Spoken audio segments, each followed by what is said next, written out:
माननीय रेल मंत्री जी, अध्यक्ष रेलवे बोर्ड एवं सभी समाचार साहब और सभी वरिष्ठ अधिकारीगण हमारे साथ उपस्थित हैं।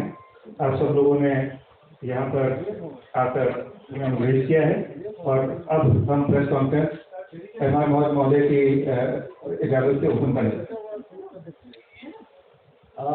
सबसे पहले मैं माननीय मंत्री जी से निवेदन करूँगा कि अपने बजट के बारे में अपना संक्षिप्त में आप सबको बता दें। तीनों मंत्रालय के बारे में, रेलवे, टेलीकॉम और माइटिंग, और उसके बाद आप सब लोग अपने सवाल कर सकते हैं 1 to 1। निवेदन ये एक और भी करना चाहूँगा कि आपके मोबाइल फ़ोन अगर स्विच ऑफ कर दें, साइलेंट पर लगा दें तो ज़्यादा अच्छा रहेगा। धन्यवाद। Thank you sir. धन्यवाद। मैं माननीय प्रधानमंत्री श्री नरेंद्र मोदी जी को हृदय से धन्यवाद देना चाहता हूँ कि रेलवे के लिए अभूतपूर्व, इससे पहले आज तक कभी इतना नहीं हुआ, इतना रिकॉर्ड इन्वेस्टमेंट आपने अप्रूव किया, बजट में एलोकेट किया। आपको बहुत बहुत धन्यवाद देना चाहता हूँ वित्त मंत्री श्रीमती निर्मला सीतारमण जी को कि रेलवे के जो सबसे इम्पोर्टेंट पॉइंट्स थे उन सब पॉइंट्स को आज अपने बजट के भाषण में स्थान दिया। न केवल आर्थिक सपोर्ट दिया, न केवल इन्वेस्टमेंट सपोर्ट दिया, उसके साथ ही साथ जो कॉन्सेप्चुअल चेंजेस, जो जिस सोच के साथ हमको आगे बढ़ना है, उसकी विचारधारा का, उस सोच का, उस थॉट प्रोसेस का एक क्लियर रोड मैप अपने बजट के भाषण में। इसके लिए सबसे पहले मैं धन्यवाद देना चाहूँगा। तीनों मंत्रालय में, रेल मंत्रालय में, टेलीकॉम में, IT और इलेक्ट्रॉनिक्स में, इन तीनों में बहुत एक प्रोग्रेसिव सोच के साथ बजट में रखे गए पॉइंट्स। तीनों पे एक एक करके आते हैं। पहला, रेलवे में जनरल बजट की तरफ से, भारत सरकार के बजट की तरफ से 1,37,000 करोड़ 1,37,000 करोड़ का कैपिटल इन्वेस्टमेंट सपोर्ट हमको दिया गया। जी, बहुत बड़ा नंबर है और इससे रेलवे के जो लंबे टाइम से इन्वेस्टमेंट के प्रोजेक्ट के इन्वेस्टमेंट की कमी के कारण जो प्रोजेक्ट्स रुके हुए थे उसको पूरा करने में बहुत ज़बरदस्त मदद मिलेगी। जिससे सुपर क्रिटिकल प्रोजेक्ट्स हैं, जिसमें ऐसे प्रोजेक्ट्स हैं जिससे कि रेलवे की कैपेसिटी बढ़े, रेलवे का इंफ्रास्ट्रक्चर इंप्रूव हो, तो सबके लिए बहुत अच्छा आउटले है। सेकेंड, स्टेशन के लिए बहुत ही अच्छा एक ब्लूप्रिंट रेडी है जिसको आगे ले जाना है। रिवाइज एस्टिमेट में ही 12,000 करोड़ ऑलरेडी अप्रूव हो गए थे 3 महीने पहले, तो उसको आगे ले जाना है। तीसरा, कैपेसिटी और सेफ्टी के लिए कवच। आप सब जानते हैं कवच अपने भारत में ही डेवलप्ड टेक्नोलॉजी है जो कि वर्ल्ड क्लास टेक्नोलॉजी है। सिल्क 4 सर्टिफाइड है। सिल्क 4 सर्टिफिकेशन का मीनिंग आप सब समझते हैं बहुत अच्छे से, मेरे से ज़्यादा आपको सब्जेक्ट की विषय की नॉलेज है। सिल्क 4 का मतलब हुआ 10,000 वर्षों में एक error, single error in 10,000 years. इतनी प्रोबेबिलिटी, इतनी रिलायबिलिटी है इस प्रोडक्ट में। तो बहुत ही मैं धन्यवाद देना चाहूँगा कि बजट के भाषण में माननीय वित्त मंत्री जी ने इसको स्थान दिया, क्योंकि ये प्रोडक्ट भारत में डिप्लॉय होकर, भारत में लगने के बाद में विश्व भर में निर्यात करने की कवच के ऊपर बिल्डअप करके किया गया। तो इसको आज भारत में प्रूव करके, भारत में इसको प्रॉपरली अच्छे से डेवलप करके, डिप्लॉय करके, उसके बाद में विश्व भर में निर्यात करने का हमको टारगेट लेना चाहिए। विशेषकर North America, South America, South Africa, Australia, इन देशों में जहाँ पर बहुत अच्छा रेलवे नेटवर्क है, उन सब नेटवर्क में इसका उपयोग। चौथा, देश में ही बनी, देश का गर्व वंदे भारत ट्रेन, जो कि 180 किलोमीटर पर आवर की स्पीड पे ऐसी टेक्नोलॉजी जो डेवलप हुई थी, उसका वर्जन 1 ऑलरेडी चल रहा है। वर्जन 2 का डिज़ाइन कंप्लीट हो गया है। डिज़ाइन कंप्लीट होकर उसकी मैन्युफैक्चरिंग चल रही है। बहुत जल्दी अप्रैल के महीने से इसकी टेस्टिंग चालू हो जाएगी और अगले अगस्त सितंबर से उसका सीरियल प्रोडक्शन चालू हो जाएगा। उसका भी अलग नया जनरेशन और तैयार करने का टारगेट दिया गया बजट में। तो इसके लिए मैं धन्यवाद देना चाहूँगा कि हमारी सोच एक लेवल से दूसरे लेवल पे तुरंत टेक्नोलॉजी के मामले में आगे बढ़ते जाए, क्योंकि इसी से पैसेंजर एक्सपीरियंस बेटर होगा, इसी से सेफ्टी बेटर होगी, एक अच्छी सुविधा, एक अच्छी सर्विस जो हमारे देश में 8.5 करोड़ पैसेंजर साल का जो 8.5 बिलियन है, 850 बिलियन है ना, 850 करोड़ जो साल की ट्रिप्स होती है, उसके लिए इस तरह का चेंज बहुत ज़्यादा जरूरी है। फिर इसके साथ छोटे उद्यमियों को, छोटे व्यापारियों को, हमारे दूर दराज के क्षेत्र में रहने वाले हमारे आदिवासी भाइयों को, महिला सेल्फ हेल्प ग्रुप्स को, उन सबको किस तरह से जोड़ा जाए रेलवे नेटवर्क, उसको लेके पोस्ट और रेलवे की सर्विसेज में इंटीग्रेटेड वे में सोचने की जो पहल की गई है इस बजट में, वो बहुत ही महत्वपूर्ण है। आप सोचिए, झारखंड के एक ग्रामीण इलाके से अगर कोई आदिवासी स्वयंसेवी समूह अपने प्रोडक्ट्स को मुंबई के मार्केट में पहुंचाना चाहे, वापी के छोटी सी इंडस्ट्री से अगर नॉर्थ ईस्ट के मार्केट तक कोई पहुंचाना चाहे, कोयम्बटूर के मार्केट से दिल्ली के मार्केट तक कोई लाना चाहे, तो आज एक ऐसा प्रोडक्ट अवेलेबल करवाना है जिससे कि छोटे व्यापारी, छोटे किसान, छोटे उद्यमी भी रेलवे की सेवाओं का उपयोग ले सकें। पार्सल सर्विस कई सालों से चल रही है, लेकिन पार्सल सर्विस की अपनी बहुत सारे इश्यूज हैं। उन सबको पीछे रखते हुए कैसे एक नया प्रोडक्ट लाया जाए, कैसे इंटीग्रेट किया जाए, बहुत ही एक गेम चेंजर बात है। मैं कहूँगा इससे देश का भविष्य बदल सकता है। मैं कहूँगा कि देश की इकोनॉमी में जो नीचे स्तर पर लोग हैं, हमारे भाई और बहन, उन सब के लिए एक बहुत बड़ी ये अपॉर्चुनिटी क्रिएट है। कितना इससे रोजगार क्रिएट होगा, कितनी इकोनॉमिक अपॉर्चुनिटी क्रिएट होगी, इसका अंदाजा आज लगाना संभव नहीं हो, लेकिन आने वाले वर्षों में आप इसका लाभ देखेंगे। इसीलिए 1.5 लाख पोस्ट ऑफिस हमारे, 8,000 स्टेशन, उनको मिला के जो इंटीग्रेटेड थॉट प्रोसेस है, दोनों में कॉमन टेक्नोलॉजी हो, एक कॉमन सर्विस रहे, कस्टमर को सीमलेस एक डोर से दूसरे डोर तक सीमलेसली चीजें पहुंच सके, वो थॉट प्रोसेस है, वो एक गेम चेंजर। मैं मानता हूँ कि इस तरह का विजन अमृत काल में ही आ सकता था। माननीय प्रधानमंत्री जी ने जो अमृत काल की प्रणेता है, अगले 25 वर्ष हम भारत की आज़ादी के 75 वर्षों से 100 वर्षों तक, शताब्दी तक वाला जो पीरियड है, इस पीरियड में इस तरह के चेंजेस, इस तरह की गेम चेंजर, उनकी बहुत ही एक अति महत्वपूर्ण कल्पना रखी गई है टारगेट से। मैं आऊँगा आपको टेलीकॉम के देश को आत्मनिर्भर बनाने के लिए एंटायर टेलीकॉम टेक्नोलॉजी की पूरे स्टैक पे किस तरह से core network, radio network, standards में हमारा स्थान हो, इक्विपमेंट मैन्युफैक्चरिंग, इन सब में भारत आत्मनिर्भर कैसे बने, वो एक इतनी महत्वपूर्ण सोच है जिसपे कुछ वर्षों से काम चल रहा है और उसके रिजल्ट अब आने लगे हैं। कोर नेटवर्क और रेडियो नेटवर्क की टेस्टिंग बहुत सक्सेसफुल हुई है। मैं आपके साथ बहुत प्रसन्नता के साथ शेयर करना चाहूँगा। इस सक्सेस के ऊपर बिल्ड करके आज जो वित्त मंत्री जी ने घोषणा की कि R&D में एक सिग्निफिकेंट अमाउंट लगाया जाएगा, जिससे कि 5G में, 6G में, इक्विपमेंट की डिजाइन में, इन सब में हम लीड ले सकेंगे।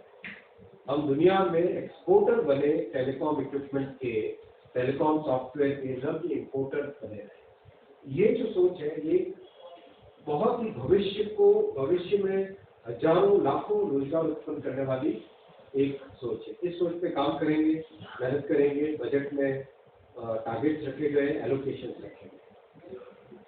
5G के स्पेक्ट्रम का ऑलरेडी आपको जानकारी है कि ट्राई का चल रहा है, कंसल्टेशन करीब खत्म होने को आया। मार्च में रिकमेंडेशन हम लोग एक्सपेक्ट कर रहे हैं।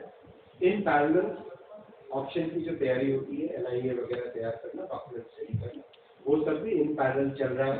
तो जैसे ही रिकमेंडेशन आएगा, ऑप्शन हम लोग आगे ले जा सकते हैं और 2022 में 5G का रोल आउट चल रहा है। अब मैं आता हूँ इलेक्ट्रॉनिक्स एंड IT मिनिस्ट्री पे।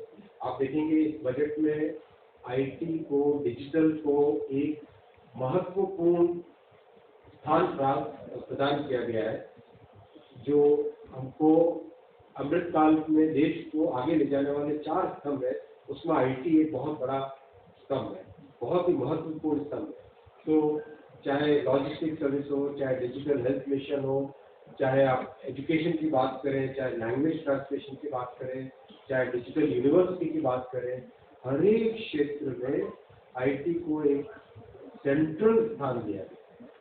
तो मैं इसके लिए भी माननीय प्रधानमंत्री जी के डिजिटल इंडिया के विषय को धन्यवाद देना चाहूँगा कि इस तरह की सोच कभी हमारे देश में नहीं थी, इतनी ट्रांसफॉर्मेटिव सोच, जिसके कारण जो आज रिजल्ट भी हमारे सामने एक आम नागरिक के जीवन में जिस तरह के परिवर्तन इससे आए, तो सब आपने देखे हैं, मैंने भी देखे, आपने भी देखे, और सबने इसका अनुभव किया है। साथ ही साथ इलेक्ट्रॉनिक्स मैन्युफैक्चरिंग 10 वर्षों पहले सोच भी नहीं सकता था कि भारत में कोई मोबाइल मैन्युफैक्चरिंग होगी, इलेक्ट्रॉनिक्स मैन्युफैक्चरिंग होगी। आज $75 बिलियन पे हम लोग पहुंच चुके हैं इलेक्ट्रॉनिक्स मैन्युफैक्चरिंग। 22 लाख के आसपास रोजगार इसमें ऑलरेडी जनरेट हो चुका है। इसको 75 बिलियन यानी 5.5 लाख करोड़, यहाँ से 300 बिलियन यानी करीब करीब 22 लाख करोड़, 22 लाख करोड़ की इंडस्ट्री बनाना है। उसके लिए क्या क्या चाहिए? कॉस्ट कम्पिटिटिवनेस कैसे होगा, रेगुलेटरी सेटअप कैसे आसान हो, किस तरह से किसी को नई फैक्ट्री लगानी तुरंत से तुरंत सारी फैसिलिटीज मिल जाए, इलेक्ट्रिसिटी का कनेक्शन, वाटर का कनेक्शन, जमीन के परमिट्स, वो सब तुरंत से तुरंत मिल जाए। इन सब चीज़ों पे काम करके प्लस जो कंपोनेंट्स आने हैं वो कंपोनेंट्स का इंडिया में कैसे मैन्युफैक्चर। आपने देखा पिछले दिसंबर में सेमीकंडक्टर की पॉलिसी भी आई, तो इलेक्ट्रॉनिक्स मैन्युफैक्चरिंग में हमें ब्रॉड भी जाना है, यानी नई नई कैटेगरीज भी इंडिया में मैन्युफैक्चर करनी है, डीप भी जाना है, यानी पीसीबी इंडिया में मैन्युफैक्चर हो, कंपोनेंट्स इंडिया में मैन्युफैक्चर हो, उस पीसीबी के ऊपर जो असेंबली होती है वो इंडिया में हो, जो पीसीबी असेंबल होने के बाद में उसको टेस्ट करना है वो भारत की लेबोरेटरी में हो, जो उसमें चिप्स लगेगी सेमीकंडक्टर वो भारत में मैन्युफैक्चर। तो ये जो सोच है बहुत ही एक कॉम्प्रिहेंसिव सोच है। इस कॉम्प्रिहेंसिव सोच के लिए जो कुछ भी चाहिए, बहुत सारी चीज़ें आज बजट में आज अनाउंस हुई, इसके लिए मैं धन्यवाद देना चाहूँगा माननीय वित्त मंत्री जी को कि इन तीनों के तीनों मंत्रालय के लिए जो कि जन जीवन से जुड़े हैं, आम नागरिक से जुड़े हैं, साधारण मानवी से जुड़े हैं, हम सबके जीवन से जुड़े हैं, इसके लिए बहुत कुछ किया।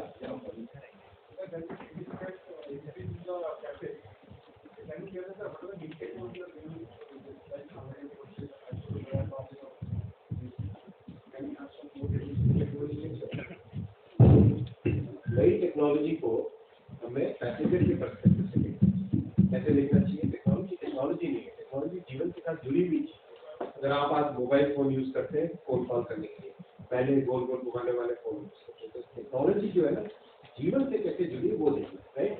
जीवन से कैसे जुड़ी है हमारे safety, comfort, noise level, vibrations का लेवल, किस तरह से हम ट्रेन के अंदर चढ़ते हैं, चढ़ने के साथ ही साथ हमारा एक्सपीरियंस क्या होता है वो। तो मैं कहूँगा आपसे कि वंदे भारत जो पहले वर्जन 1 आया, इस वर्जन 1 के कारण दुनिया भर में हलचल मच गई थी कि भारत ने जैसे 180 किलोमीटर पर आवर की ट्रेन डेवलप कर दी। कैसे हो गया ये? एक दुनिया भर में ऐसी हलचल मची थी कि ये संभव हो गया। आज उसका फर्स्ट वर्जन चल रहा है, उसका सेकेंड वर्जन आ रहा है, डिजाइन हो गया है, उसकी टेस्टिंग चालू होगी, मैन्युफैक्चर हो रहा है अभी आईसीएफ चेन्नई में और एमसीएफ रायबरेली और आरसीएफ शकुंतला में। उसका सेकेंड वर्जन अप्रैल से उसकी टेस्टिंग चालू हो गई है। अगस्त सितंबर से उसके सीरियल प्रोडक्शन है, हर महीने 7-8 ट्रेन निकलती जाएंगी। साथ ही साथ आज जो टारगेट रखा गया है उससे भी आगे की जनरेशन, जिस लेवल पे आज हम पहुंचे अब उससे भी आगे की जनरेशन, नेक्स्ट जनरेशन। जैसे आप मोबाइल फोन लेते हैं, राइट, उसका देखते हैं कि हर साल एक नया वर्जन आता है, तो हर साल कुछ ना कुछ इम्प्रूवमेंट होता है। वैसे ही ट्रेन में, वंदे भारत में, इस प्लेटफॉर्म में कैसे उसका अगला वर्जन आएगा, जिससे कि पैसेंजर का कंफर्ट, सेफ्टी, स्पीड, हर तरह से साउंड का लेवल, वाइब्रेशंस का लेवल, वो सब सीखिए, वो सोच।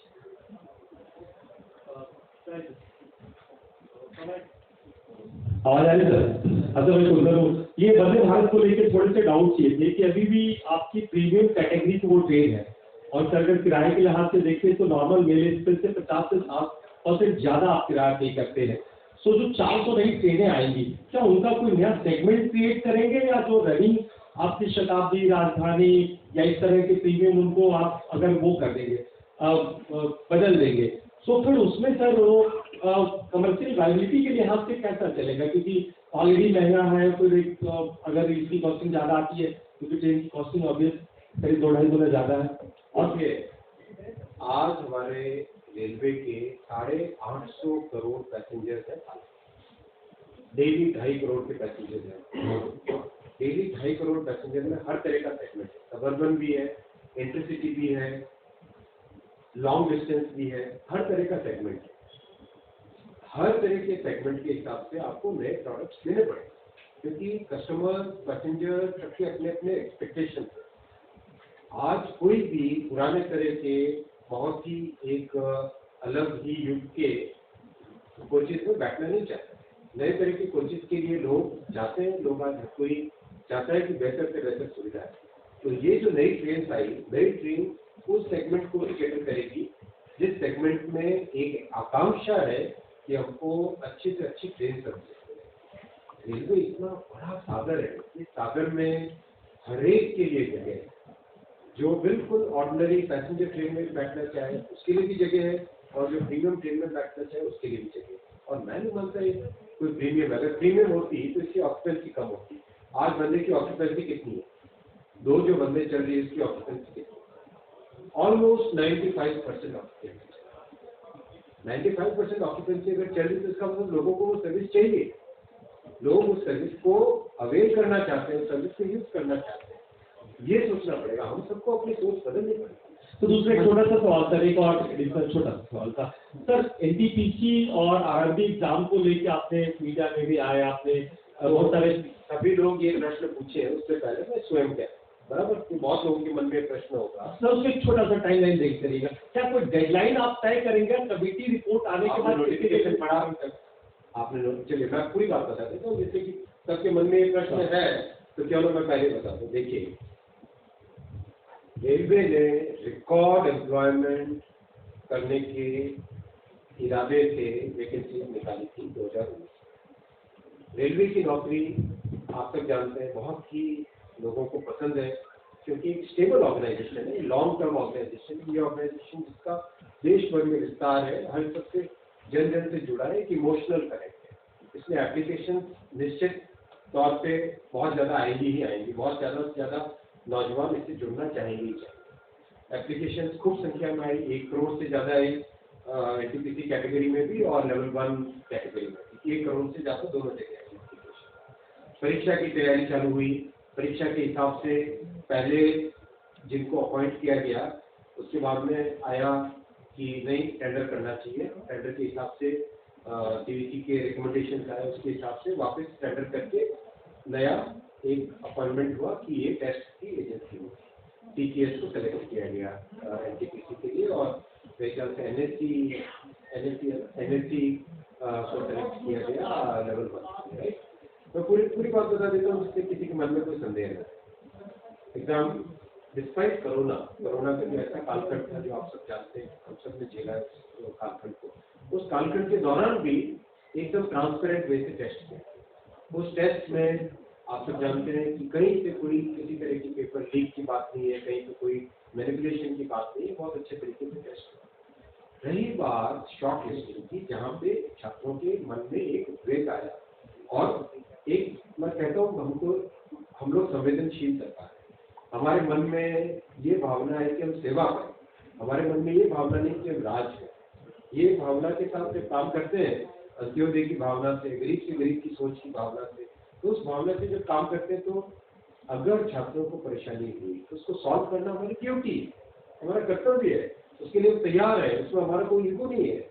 हमारी जिम्मेदारी है कि जो रेलवे से जुड़ रहे हैं उनके मन में अगर कोई प्रॉब्लम है, कोई संशय है, कोई पॉइंट पे डाउट है, किसी कारण से उद्वेग है, तो हम उसको समाधान करना हमारा ड्यूटी है। तो इसीलिए जैसे ये पॉइंट आया, तुरंत एक कमेटी बनाई जो कि सीनियर ऑफिसर्स हैं, जिनको एक्सपीरियंस है कई वर्षों का रिक्रूटमेंट का।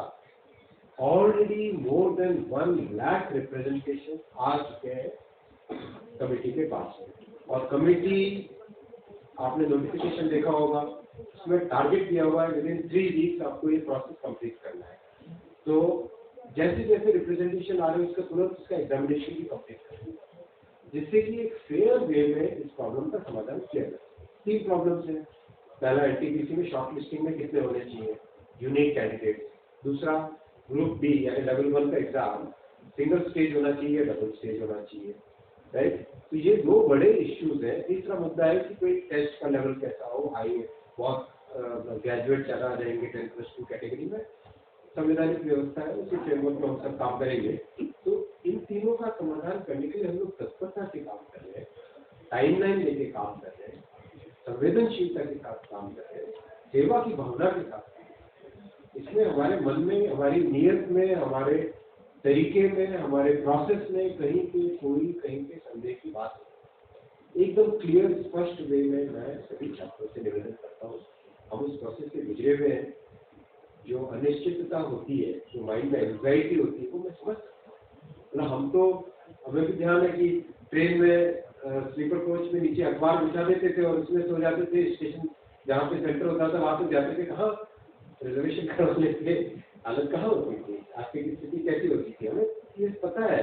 जीआर कराए में रह के रहना, एक ही दोस्त के घर में 7-8 लोग हम रह जाए, एक रूम में रहते हैं, ये सब आपने जो आप सबने देखा है, हमने भी देखा है। हमारे छात्रों की जो भावना है, उस भावना को हमने महसूस किया हुआ है, इसके साथ संवेदनशीलता करें। मैं नहीं कहता कि इसमें अगर किसी को भी कोई भी डाउट हो तो एकदम खुले का प्रश्न पूछिए, कोई दिक्कत नहीं है, हम एकदम ट्रांसपेरेंट तरीके से।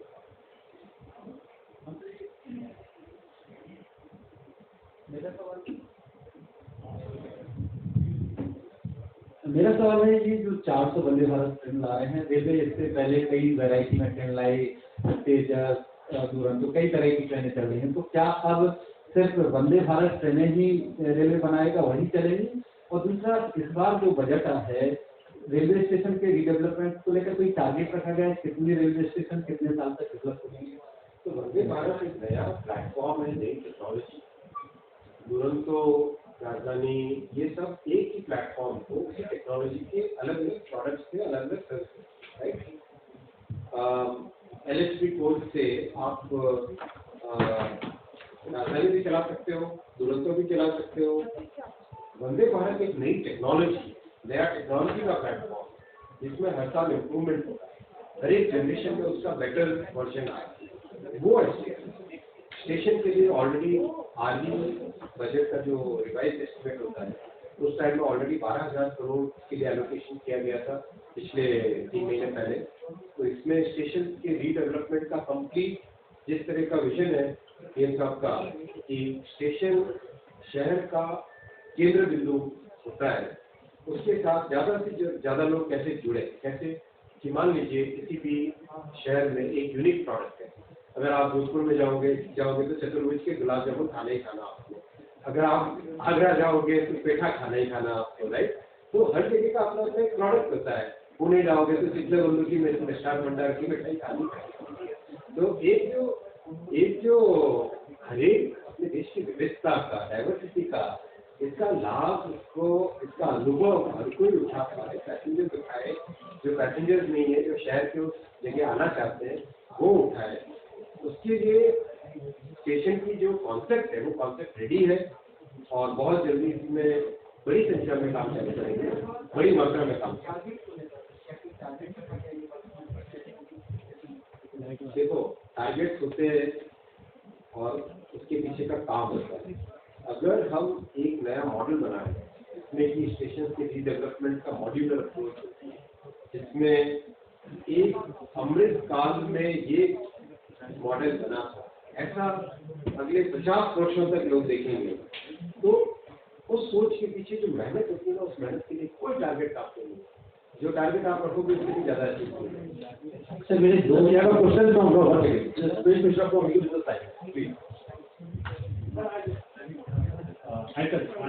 for business standard now.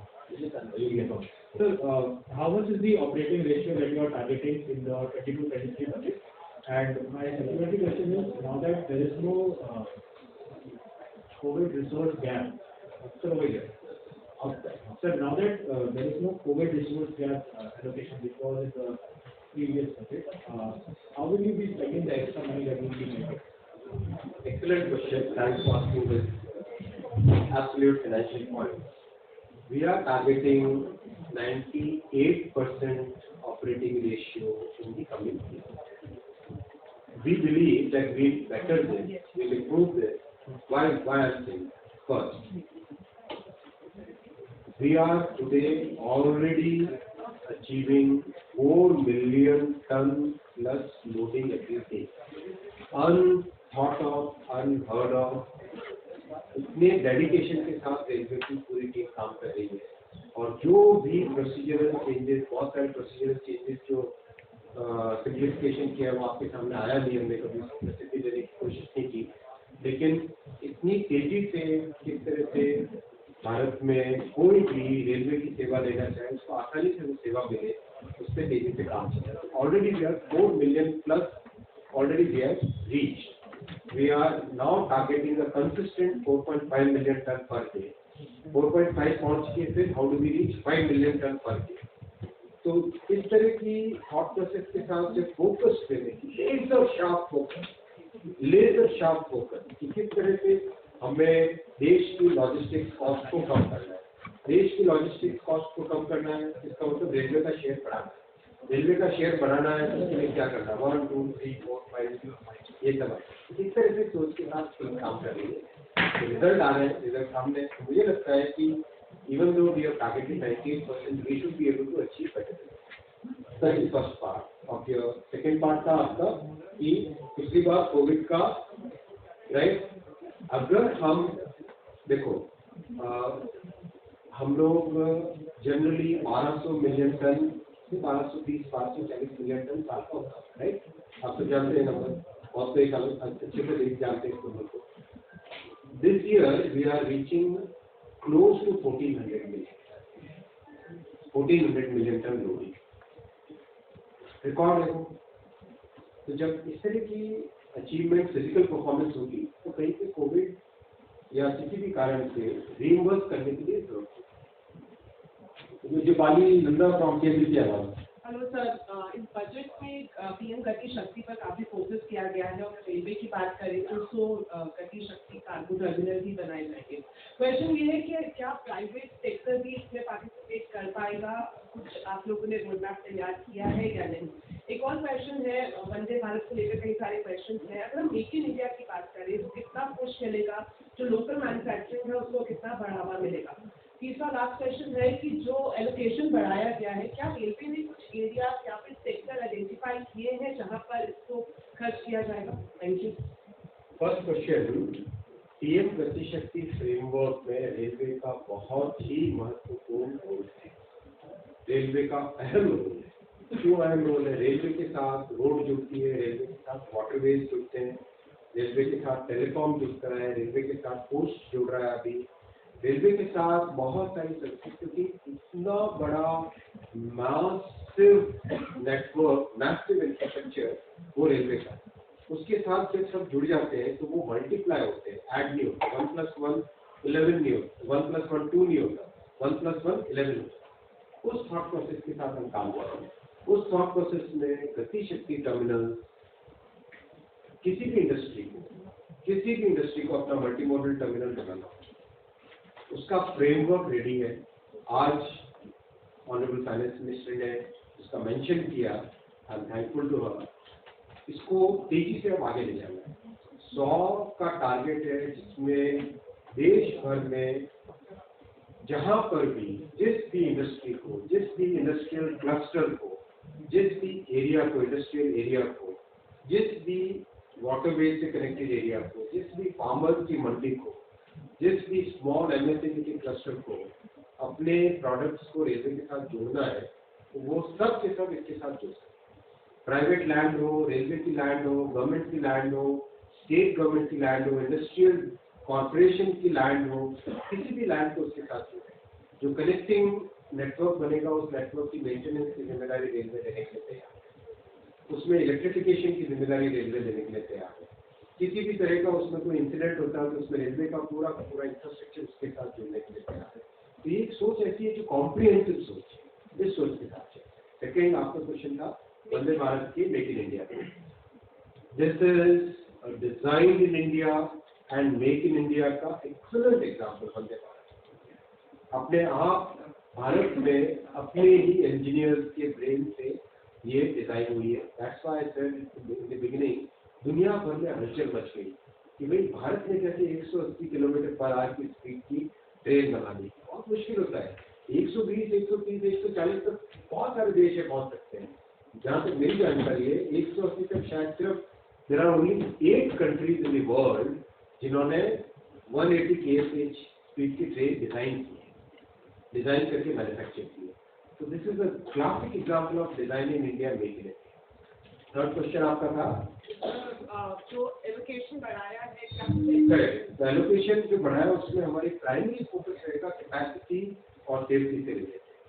तो जितने सुपर क्रिटिकल प्रोजेक्ट आइडेंटिफाई हुए थे 3 साल पहले, 3.5 साल पहले, सारे के सारे सुपर क्रिटिकल प्रोजेक्ट के लिए एलोकेशन एकदम बढ़ा दिया जाएगा, जितना चाहिए उतना उसमें लगाया जाएगा। क्रिटिकल प्रोजेक्ट के लिए एलोकेशन बढ़ा दिया जाएगा, जितने जो अनकनेक्टेड एरियाज के लिए, उन अनकनेक्टेड एरियाज के लिए जितना चाहिए जहाँ लैंड एक्वायर हो चुकी है, उन सब प्रोजेक्ट्स के लिए एलोकेशन बढ़ा दिया जाएगा।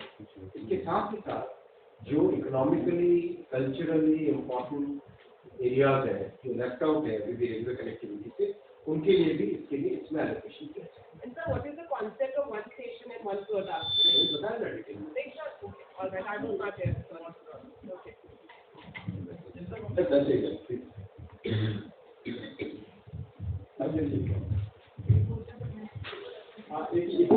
मंत्री जी, एक सवाल मेरा है, आपने एनटीपीसी और दूसरी लेवल 1 के बारे में बहुत विस्तार से समझाया। एक और है कि 3 साल पहले तक यूपीएससी से जो पोस्ट आप लोग लेते थे वो बंद हो गई है, उसको लेकर के क्या फ्यूचर प्लान है? क्योंकि हम लोगों के पास समय कम होता है, इससे हम बजट के मौके पर ये सवाल पूछना पड़ रहा है। कभी भी आप पूछो ये प्रश्न नहीं, देखो बहुत ट्रांसपेरेंटली काम करते हैं। हमारी सरकार में प्रधानमंत्री नरेंद्र मोदी जी का बहुत क्लियर विजन है कि हम सरकार की, हम पब्लिक की सेवा के लिए, सेवा के भाव के साथ सरकार में रहना है। न कि आपने देखा लाल बत्ती होती थी, पावर का एक बड़ा सिंबल होता था, लाल बत्ती आज है क्या? नहीं है ना। तो जो वीआईपी कल्चर है उस वीआईपी कल्चर से दूर होकर सेवा की कल्चर के साथ, जो आपका जो प्रश्न है मैं ट्रांसपेरेंटली जवाब देता हूँ। इसमें यूपीएससी के साथ कंसल्टेशन का प्रोसेस चल रहा है, किस तरह से जो रेलवे की रिक्वायरमेंट है, मैकेनिकल इंजीनियर्स भी चाहिए, इलेक्ट्रिकल इंजीनियर्स भी चाहिए, आपको नॉन इंजीनियर्स भी चाहिए जो कि ऑपरेशंस में लगे, इन सब का कॉम्बिनेशन करके किस तरह से रिक्रूटमेंट का प्रोसेस बने।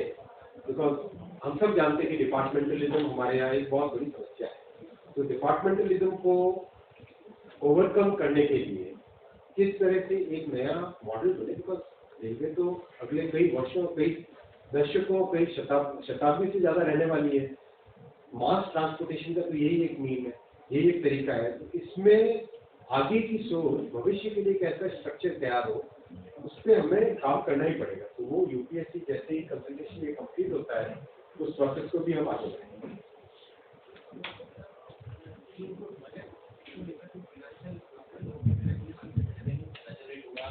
या पैसेंजर से, उसके बारे में थोड़ा सा कुछ बता दें और एक्सपेंडिचर। हमारा एस्टिमेट है कि देखो अभी ये आपने जब ऑपरेटिंग रेशियो का क्वेश्चन पूछा उसमें एक नंबर में सब चीजें आ सकती है, right.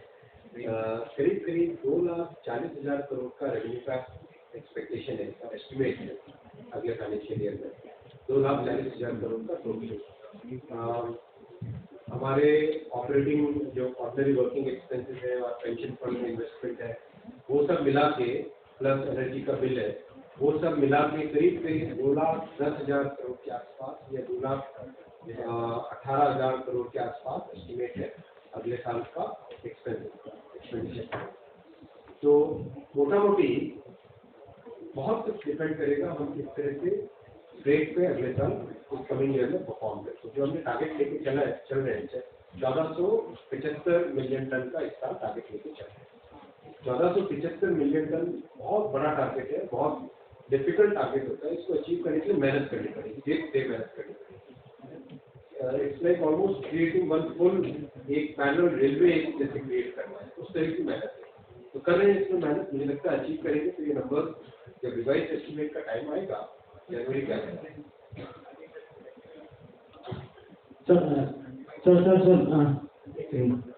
Sir Vande Mataram train चलाने की या बुलेट जैसे तमाम प्रोजेक्ट स्टार्ट किए जाते हैं, लेकिन आम बजट हो, जिसका नाम ही है आम बजट, और जनता को ध्यान में रखकर बजट बनाए जाते हैं। लेकिन एक ऐसा समूह भी है जो हर रोज समस्याओं से दो चार होता है। ट्रेनों में आप देखेंगे अक्सर लोग स्लीपर में या फिर जनरल में सफर करते हैं, उनके लिए क्या प्लान ऑफ एक्शन है? क्योंकि ट्रेनें बहुत कम होती है सफर में और एक राज्य से दूसरे राज्य में प्लान करते हैं। और दूसरा सवाल है, 36,338 करोड़ रुपए का घाटा होता है और इतिहास में पहली बार ऐसे रेलवे को इतना बड़ा नुकसान होता है। उसके लिए क्या प्लान है या फिर उसका भी बोझ जनता पे डाल दिया जाए? देखो, 100 वर्षों में अगर कोई पैंडेमिक आता है, महामारी आती है, उसका इम्पैक्ट दुनिया भर की इकोनॉमी में पड़ता है। सारी दुनिया की किसी भी देश की किसी भी सेक्टर की इकोनॉमी को देख लोगे तो उसमें इम्पैक्ट पड़ता है। जब इस तरह की ऐसी चीज आती है जो 100 वर्षों में एक बार होती है तो हर चीज ऐतिहासिक होती है। 26,000 करोड़ का घाटा किसको अच्छा लगता है? किसी को अच्छा नहीं लगता है। लेकिन ये परिस्थितियां हैं कोरोना में जिससे कि हमारी कोशिश ये रही कि पैसेंजर्स पे इसका भार नहीं। आज भी 100 रुपये अगर खर्चा होता है तो 50 रुपये पैसेंजर से ले।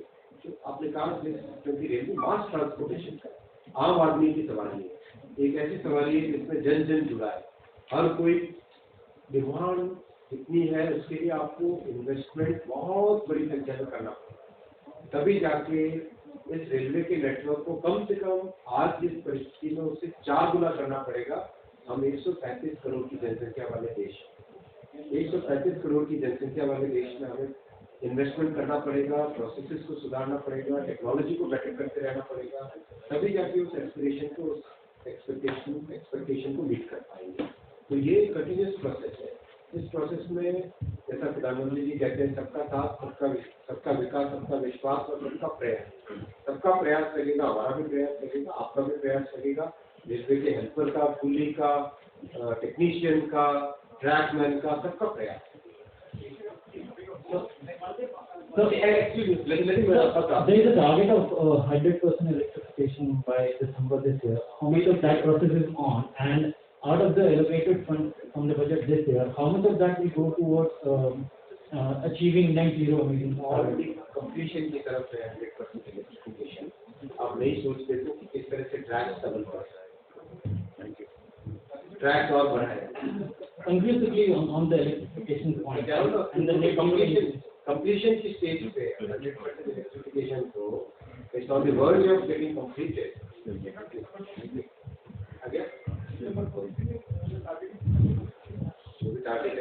तो ये क्वेश्चन दिस साइड। हाँ, अब बोलिए प्लीज। एक इसके बाद 7,700 करोड़ है। बोलिए Minister sir, honorable Minister sir,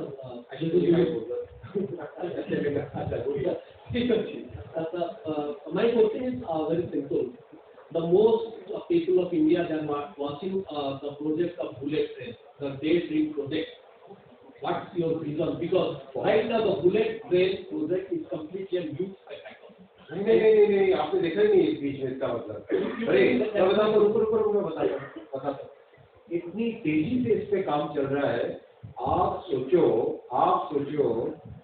अभी ऑलरेडी 13 किलोमीटर का कंप्लीट हो गया है पिलर्स का काम। Every month now 5 kilometre every month already we have started achieving 5 kilometre every month. अब इस टारगेट को लेके जाना है 10 किलोमीटर एवरी मंथ। इतना मैसिव तरीके से काम चल रहा है। आप जानते हो पूरे एशिया की सबसे बड़ी जियो टेक्निकल लेबोरेटरी कहाँ? बताओ मुझे। न्यू स्पेक्टेटर नहीं है, काम करने वाली सरकार भी है। ये बिल्कुल न्यू स्पेक्टेटर भूल जाओ, कोई न्यू स्पेक्टेटर वाली बात ही नहीं है। मेरे प्रश्न का जवाब दो ना भाई। दुनिया में सबसे बड़ी जियो टेक्निकल लेबोरेटरी कहाँ पर है? सूरत में, भारत में। हजारों बच्चे काम कर रहे हैं उस पे, हजारों बच्चे काम कर रहे हैं, हजारों नौजवान काम कर रहे हैं। बच्चे नहीं कहना चाहिए, मुझे लगता है मैं पूरा हूँ। हजारों नौजवान काम कर रहे हैं। तो ऐसा नहीं है, बहुत तेजी से काम चल रहा है। ब्रिजेस पे काम चल रहा है, रिवर ब्रिजेस पे काम चल रहा है, वायडक्ट पे काम चल रहा है। 6 कास्टिंग यार्ड्स बन गए। सबसे बड़ी बात देश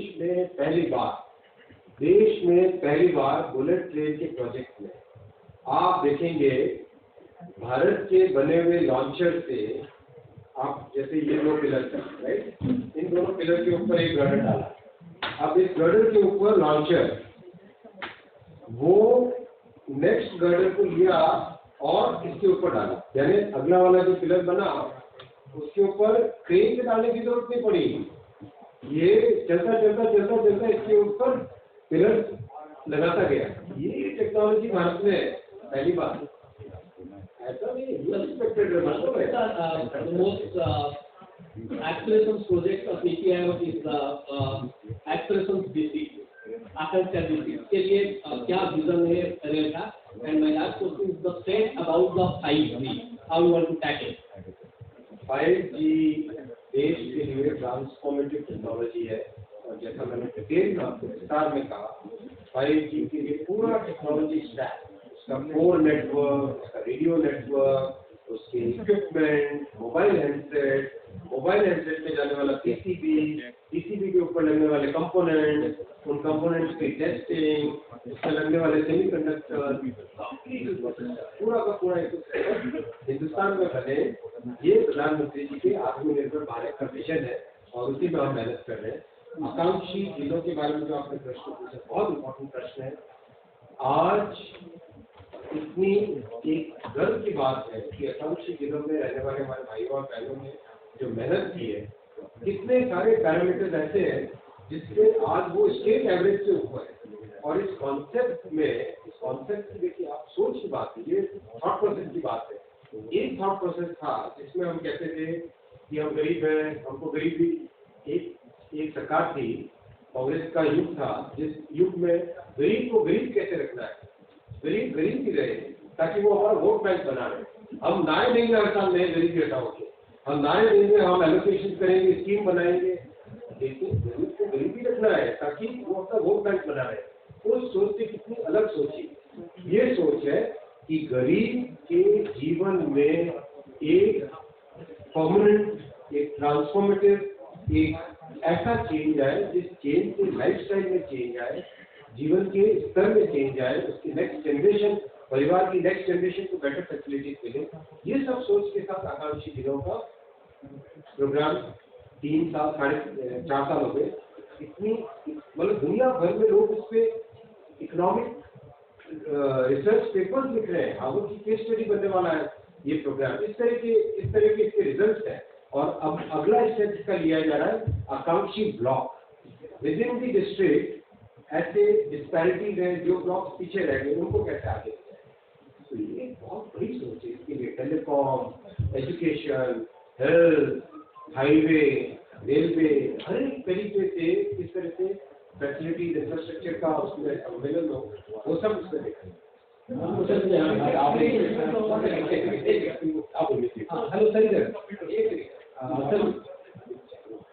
मैं पवन हूँ, दिल्ली भास्कर से। हाँ इधर सर, ये जानना चाह रहे हैं कि ट्रेन में फूड कब से आप शुरू कर रहे हैं, वेटिंग कब से शुरू कर रहे हैं, और ये जो प्रीमियम फेयर लग रहा है उसको कब नॉर्मल करें, कोई टेंटेटिव टाइमलाइन है क्या? भाई प्रीमियम फेयर कब तक नॉर्मल हो सकता है?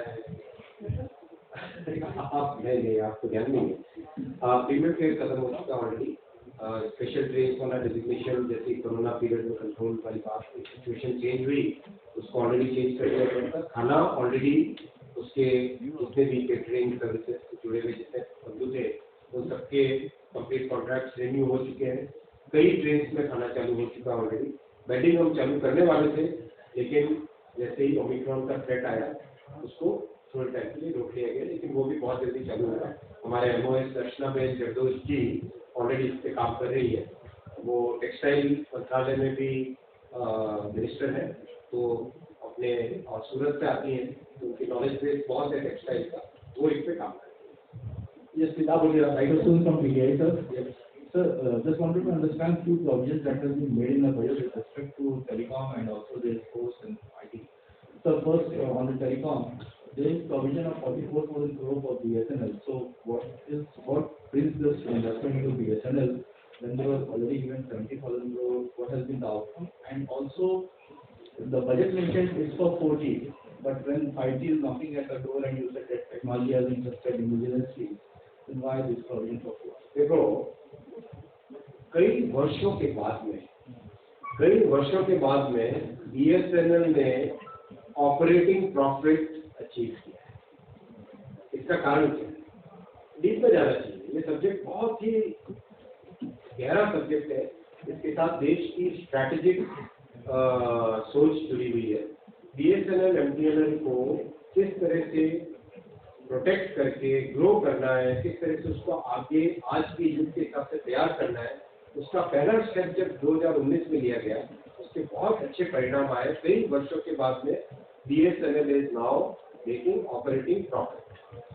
अब इसके आगे की नेक्स्ट स्टेप में बहुत सारे उनके टेक्नोलॉजी सिस्टम, कस्टमर के साथ जो इंटरफेस होता है वो वाला सिस्टम, प्लस 4G। देखो 4G और 5G में आपको ये याद रखना पड़ेगा कि 4G और 5G ऑर्गेनिकली एक से दूसरे स्टेप है। जिसमें 4G नहीं लगाया वो 5G नहीं लगा। 5G पे जाने के लिए आपको पहले 4G वाली सीढ़ी पे चढ़ना पड़ेगा। ये तरीका, अगर हम 2G नहीं लगाए और 4G पे आ गए तो संभव है, क्योंकि ये दोनों एकदम एक तरीके से independent non organically connected technologies थी। लेकिन 4G और 5G organically connected technology.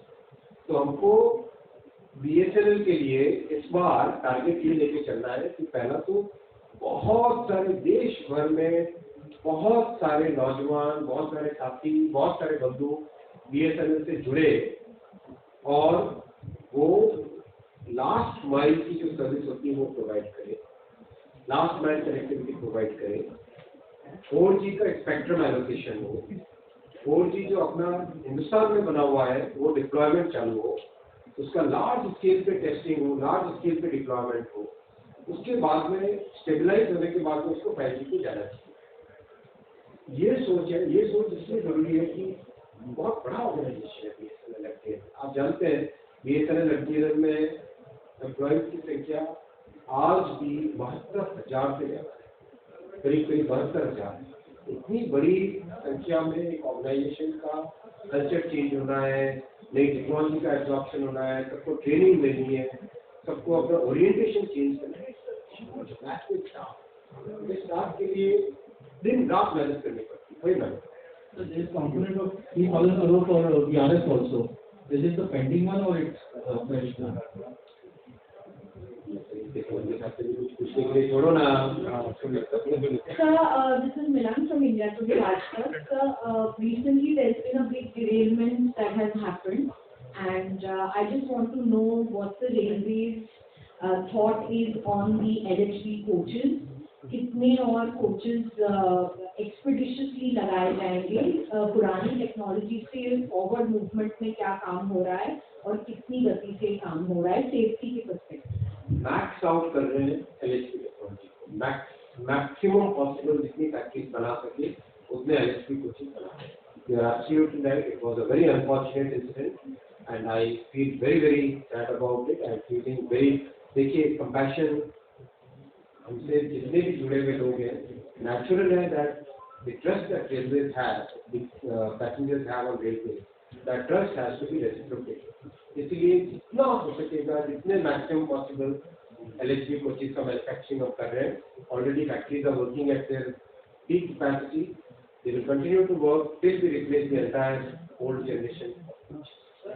Target क्या रहेगा इसके लिए प्लीज? सर टारगेट क्या रहेगा इसके लिए? Target if possible. Let's move on to the budget rate. Target क्या रहेगा? Sir, we have last question from बता दीजिए। Mr. Ravikant from ABP. Yes, please.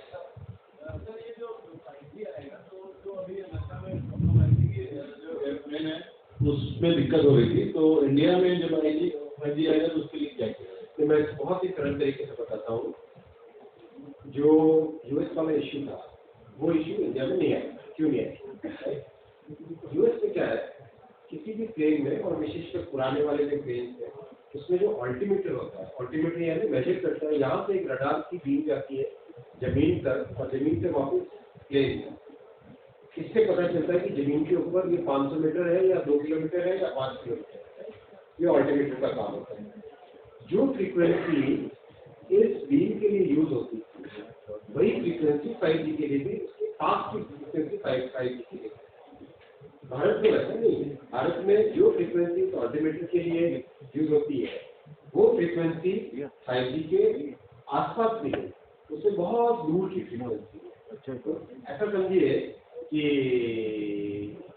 Almost like यहाँ पे 5G है तो यहाँ पे ऑल्टरनेटिव की फ्रीक्वेंसी, तो बीच में बहुत बड़ा गैप है, नहीं तो इंटरफेरेंस की इश्यू ही नहीं। 5G की फ्रीक्वेंसी अलग अलग देशों में अलग अलग होगी। 5G देखो टेक्नोलॉजी, 5G टेक्नोलॉजी किस तरह से है कि इसको अगर सरल भाषा में हम समझे, स्पेक्ट्रम क्या है? स्पेक्ट्रम बेसिकली हवा है, कुछ नहीं, कोई ऐसा नहीं कि ये पानी की बोतल है या ये उसका कवर है, वैसा तो नहीं। स्पेक्ट्रम कोई सॉलिड चीज तो है नहीं। अब उस स्पेक्ट्रम में आप कैसे वेव्स जनरेट करते हो, वो होती है टेक्नोलॉजी। 2G में एक अलग तरीके से वेव जनरेट करते हैं, 3G में अलग तरीके से करते हैं, CDMA की अलग तरीके से वेव जनरेट करते थे, GSM के हिसाब से देखो तो अलग हो जाती है। तो 4G 5G ये जो जितनी भी अलग अलग तरह की रडार है, तो रडार भी वही स्पेक्ट्रम यूज कर रहा है, सैटेलाइट है तो वही स्पेक्ट्रम, वो किस तरह से वेव को जनरेट करता है, बीम को जनरेट करता है। आप कोविड ऑफिसर हो गए तो अच्छा है, समझने को मिला। Thank you.